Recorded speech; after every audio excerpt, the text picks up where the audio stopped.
The United Kingdom is grappling with a wave of unrest and fear following a horrific tragedy: the deaths of 3 young children in northeast Lincolnshire. This heartbreaking event has sent shockwaves through communities, leaving many reeling from the loss and searching for answers. The tragedy has, unfortunately, become a catalyst for simmering tensions to boil over, leading to outbreaks of violence and disorder in several cities. As the nation mourns the loss of innocence, authorities are working tirelessly to restore calm and address the underlying issues that have fueled this unrest.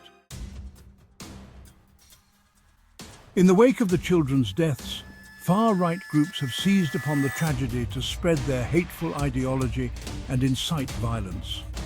Exploiting the raw emotions and anxieties within communities, these groups have disseminated misinformation and targeted specific locations, including mosques and immigration centres, with threats and planned demonstrations.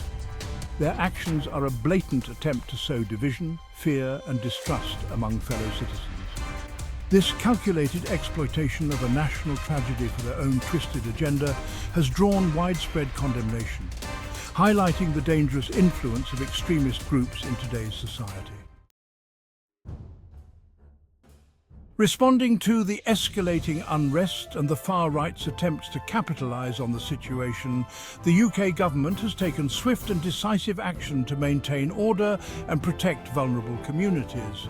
A massive police presence has been deployed across the country, with a staggering 6,000 specialist officers tasked with preventing further violence and upholding the law. This visible show of force underscores the seriousness of the situation and the government's commitment to ensuring public safety. Police are working around the clock, monitoring known far-right groups, responding to incidents and engaging with community leaders to diffuse tensions and prevent the situation from spiralling further out of control.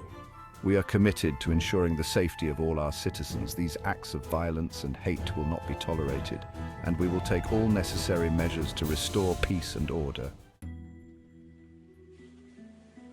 Lies spread like wildfire. Social media's dangerous role. A disturbing aspect of this unrest is the alarming speed at which false rumours and inflammatory content have spread online. Social media platforms, intended for connection and communication, have become breeding grounds for misinformation and hate speech, further inflaming tensions and inciting violence. Unverified claims, manipulated images, and outright lies have circulated rapidly, fueling anger and distrust towards minority groups and exacerbating the already volatile situation. This highlights the urgent need for greater accountability and regulation of online platforms to prevent the spread of harmful content and protect the integrity of information.